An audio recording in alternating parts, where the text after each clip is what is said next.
Hello everyone, this is Noman Salim, lecturer in economics. आज हमारा PPSC lecturer economics की test preparation series का 6th lecture है, जिसमें हम पिछले लेक्चर के कुछ रिमेनिंग मैक्रो और मॉनेटरी के क्वेश्चंस डिस्कस करेंगे। अगर आपने पिछले 5 लेक्चर्स नहीं देखे तो उनका लिंक डिस्क्रिप्शन में मौजूद है, आप वहाँ से देख सकते हैं। मैं आज एक इम्पॉर्टेंट अनाउंसमेंट भी करना चाहता हूँ कि कमिंग फ्राइडे 4 सितंबर से मेरा new online test preparation session start हो रहा है, जिसमें 5 डेज अ वीक क्लासेस होंगी और ये 8 वीक्स का कंप्लीट टेस्ट सेशन होगा, जिसमें कंप्लीट टेस्ट की तैयारी करवाई जाएगी। अगर आप में से कोई भी उसको ज्वाइन करने में इंटरेस्टेड है तो वो नीचे दिए गए नंबर पर कॉन्टैक्ट करके मज़ीद इन्फॉर्मेशन ले सकता है और रजिस्ट्रेशन करवा सकता है। Thank you. आइए आज का लेक्चर स्टार्ट करते हैं। Which one of the following would increase national income? Increases in taxation, increase in savings, increases in government spending, decreases in consumption spending. National income actually aggregate demand के equal होती है। So increases in taxation की वजह से क्या होगा कि consumption decrease होगी, जिसकी वजह से national income decrease होगी। इंक्रीजेज इन सेविंग जब बढ़ती है तो कंजम्पशन डिक्रीज होती है, so again national income decrease होगी।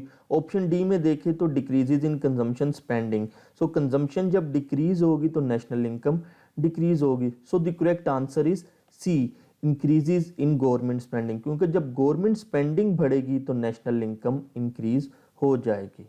The government can control inflation by increasing demand for goods, increasing supply of goods, increasing money supply, decreasing taxes. जब भी डिमांड फॉर गुड्स इंक्रीज होती हैं तो एग्रीगेट डिमांड अपवर्ड शिफ्ट होती है, जिसकी वजह से प्राइस लेवल इंक्रीज हो जाता है। इंक्रीजिंग मनी सप्लाई, जब मनी सप्लाई इंक्रीज होती है तो प्राइस लेवल इंक्रीज हो जाता है, क्योंकि मनी सप्लाई और प्राइस लेवल का डायरेक्ट रिलेशन है। सो मनी सप्लाई इंक्रीज होने से प्राइस लेवल इंक्रीज होता है तो इन्फ्लेशन आ जाती है।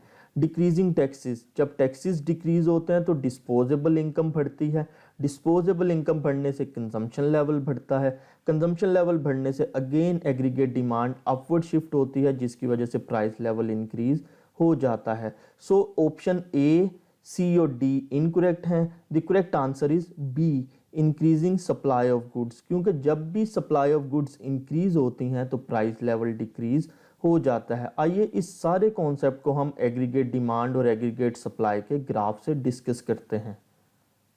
लॉन्ग रन एग्रीगेट सप्लाई का वर्टिकल होती है, क्योंकि क्लासिकल डाइकोटमी ये कहती है कि लॉन्ग रन में प्राइस लेवल आउटपुट को इफेक्ट नहीं करता, क्योंकि प्राइस लेवल एक नॉमिनल वेरिएबल है और आउटपुट एक रियल वेरिएबल है। So according to classical dichotomy nominal variables do not effect real variables, इसीलिए लॉन्ग रन में प्राइस लेवल और आउटपुट का कोई रिलेशनशिप नहीं होता। अगर प्राइस लेवल इंक्रीज या डिक्रीज भी हो तो आउटपुट लेवल चेंज नहीं होता, लेकिन शॉर्ट रन में प्राइस लेवल और एग्रीगेट सप्लाई का पॉजिटिव रिलेशन होता है। अगर प्राइस लेवल बढ़ती है तो एग्रीगेट सप्लाई इंक्रीज होती है, अगर प्राइस लेवल डिक्रीज होती है तो एग्रीगेट सप्लाई भी कम हो जाती है। लॉन्ग रन में जब टेक्नोलॉजी एडवांसमेंट होती है तो प्रोडक्शन लेवल इंक्रीज होगा, जिसकी वजह से लॉन्ग रन एग्रीगेट सप्लाई का राइटवर्ड शिफ्ट हो जाएगी। इसी तरह से शॉर्ट रन में भी अगर टेक्नोलॉजी एडवांसमेंट हुई है तो शॉर्ट रन सप्लाई कर्व भी राइटवर्ड शिफ्ट करेगी, जिसकी वजह से ये न्यू इक्विलिब्रियम लेवल होगा जहाँ पे एग्रीगेट डिमांड और एग्रीगेट सप्लाई इक्वल होंगी। सो जब सप्लाई कर्व राइटवर्ड शिफ्ट करती हैं तो प्राइस लेवल पहले से डाउन हो जाता है, जिसकी वजह से आउटपुट लेवल इंक्रीज हो जाता है। सो हमें यहाँ पे ये याद रखना है कि जब भी सप्लाई इंक्रीज होगी, चाहे वो long run aggregate supply curve हो या short run aggregate supply curve हो, उसकी वजह से प्राइस लेवल डिक्रीज होता है और आउटपुट लेवल इंक्रीज हो जाता है। Which from the following measures a government can take to reduce inequality in the distribution of income? Progressive taxation, transfer payments, subsidies of consumption of low income groups, all of the above. Progressive taxation ऐसा taxation system है जिसमें जैसे जैसे income level बढ़ता है वैसे वैसे tax rate बढ़ता है। सो इस टैक्सेशन सिस्टम में हाई इनकम लेवल वाले ज़्यादा टैक्स पे करते हैं और लो इनकम वाले कम पे करते हैं, जिसकी वजह से इनइक्वालिटी कम हो जाती है। ट्रांसफ़र पेमेंट्स ऐसी पेमेंट्स होती हैं जो एक गिफ्ट्स होते हैं, ज़कात होती है, चैरिटी होती है, अनएम्प्लॉयमेंट बेनिफिट्स होते हैं, पेंशन्स होती हैं। सो अगर गवर्नमेंट की तरफ से ये भी दिए जाते हैं तो इनकी वजह से भी इनइक्वालिटी कम हो जाती है। Subsidise of consumption of low income group, अगर लो इनकम ग्रुप वालों को सब्सिडाइज चीज़ें दी जाएं तो उसकी वजह से भी इनइक्वालिटी कम हो जाती है। So the correct answer is D, all of the above. The relationship between money supply and value of money is direct, inverse, positive, all of the above. Money supply increase होने से price level increase हो जाता है, जिसकी वजह से value of money decrease हो जाती है।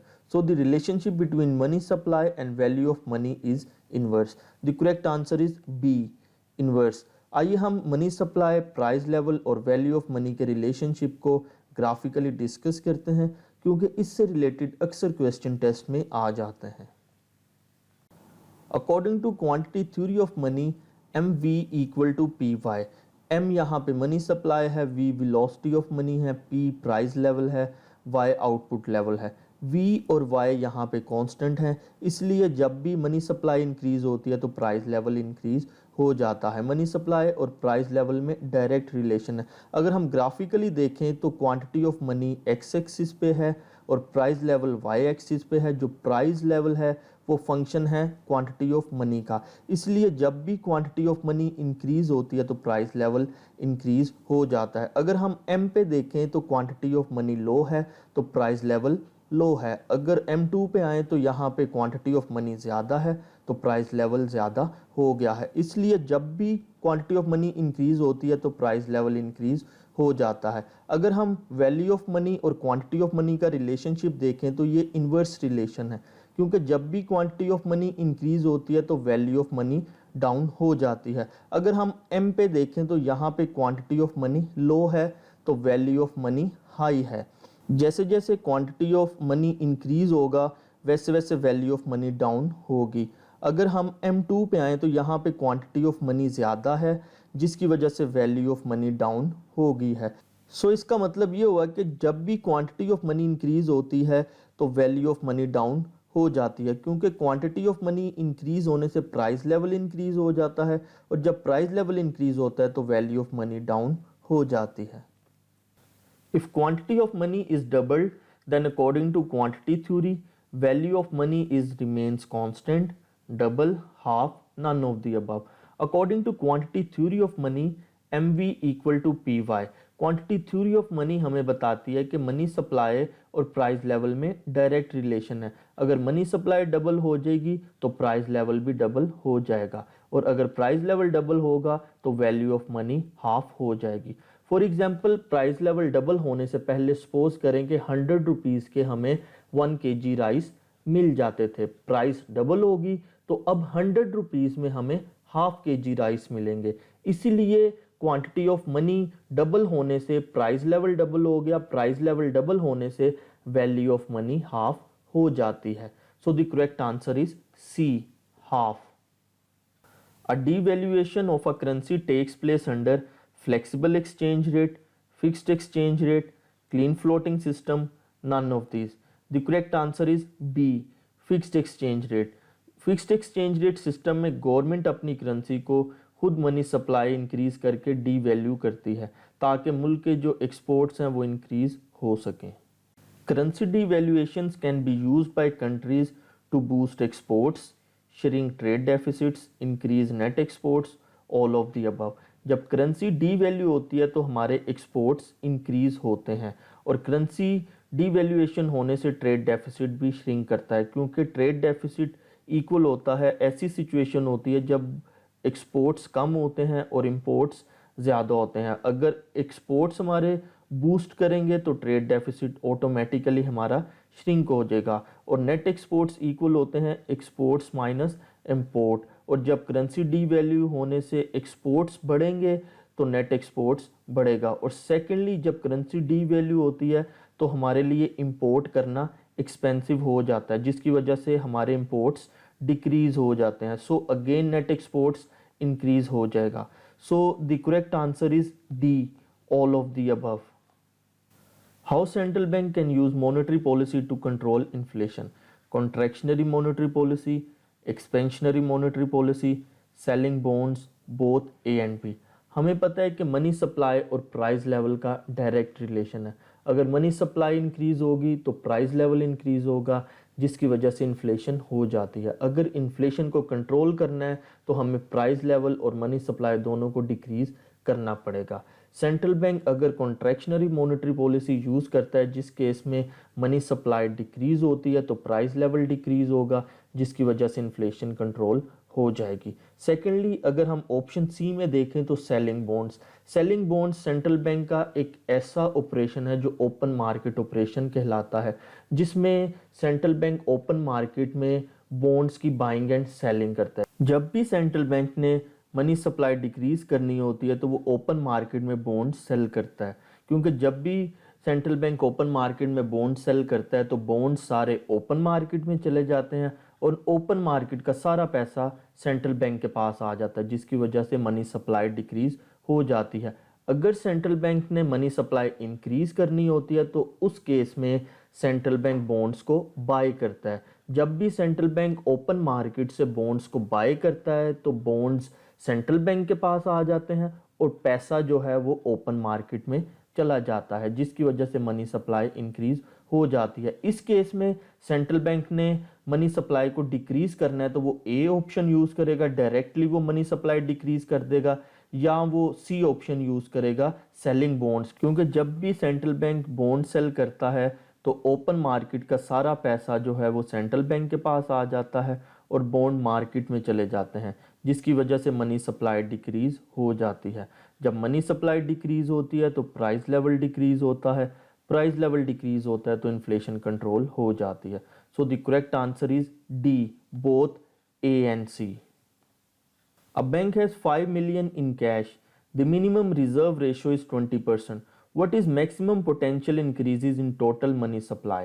Actually, reserve ratio central bank की पॉलिसी होती है जो हर बैंक को फॉलो करनी पड़ती है ताकि वो डिमांड डिपॉजिट्स की रिक्वायरमेंट को पूरा कर सकें। सेंट्रल बैंक मनी सप्लाई को रिजर्व रेशो से भी कंट्रोल करता है। जब भी सेंट्रल बैंक ने मनी सप्लाई कंट्रोल करनी होती है, कम करनी होती है, तो वो रिजर्व रेशो बढ़ा देता है। अगर मनी सप्लाई इंक्रीज करनी होती है तो वो रिजर्व रेशो को कम कर देता है। मनी मल्टीप्लायर इक्वल होता है 1/, रिजर्व रेशो, इसलिए जब भी रिजर्व रेशो बढ़ती है तो मनी मल्टीप्लायर कम हो जाता है। मनी मल्टीप्लायर हमें ये शो करता है कि एक बैंक 1 रुपी से कितने रुपीज़ जनरेट करेगा। मनी सप्लाई इक्वल होती है monetary base times money multiplier. तो मनी मल्टीप्लायर को जब हम मॉनेटरी बेस से मल्टीप्लाई कर देते हैं तो हमारे पास टोटल मनी सप्लाई आ जाती है। इस एग्जाम्पल में मॉनेटरी बेस 5 है। सो अगर हम मनी मल्टीप्लायर निकालें तो वो 1 डिवाइडेड बाई 0.2, क्योंकि 0.2 ये है कि 20% रेशो थी, इसलिए जो मनी मल्टीप्लायर का आंसर आया वो आया 5, जो हमें ये शो कर रहा है कि ये बैंक 1 मिलियन से 5 मिलियन जनरेट करेगा। इसलिए total money supply I 5 times 5, क्योंकि 5 मॉनेटरी बेस भी 5 है और मनी मल्टीप्लायर भी 5 है, इसलिए correct answer is 25 million. If the monetary base is increased by $1,000 and the reserve requirement is 10%, by how much will the money supply be increased? $100, $1,000, $5,000, $10,000। इस example में reserve requirement 10% है, जिसकी वजह से मनी मल्टीप्लायर 10 आया, जो कि ये शो कर रहा है कि यहाँ पे $1 से $10 जनरेट होंगे। So total money supply would be 10 times 1000 equal to 10,000. So the correct answer is D, 10,000. ये था हमारा आज का 6th लेक्चर। होपफुली आपके लिए हेल्पफुल रहा होगा। अगर आपने मेरा चैनल अभी तक सब्सक्राइब नहीं किया तो वो कर लें ताकि आप मेरी टेस्ट प्रिपरेशन सीरीज़ फॉलो कर सके। मीनवाइल अगर आपके कोई क्वेश्चंस, क्यूरीज या सजेशंस हैं तो आप मुझे कमेंट सेक्शन में बता सकते हैं और आप मेरे फेसबुक पेज पे भी पोस्ट कर सकते हैं। होपफुली मैं वहाँ पे भी आपकी क्यूरीज को सॉल्व करने की कोशिश करूँगा। Thank you.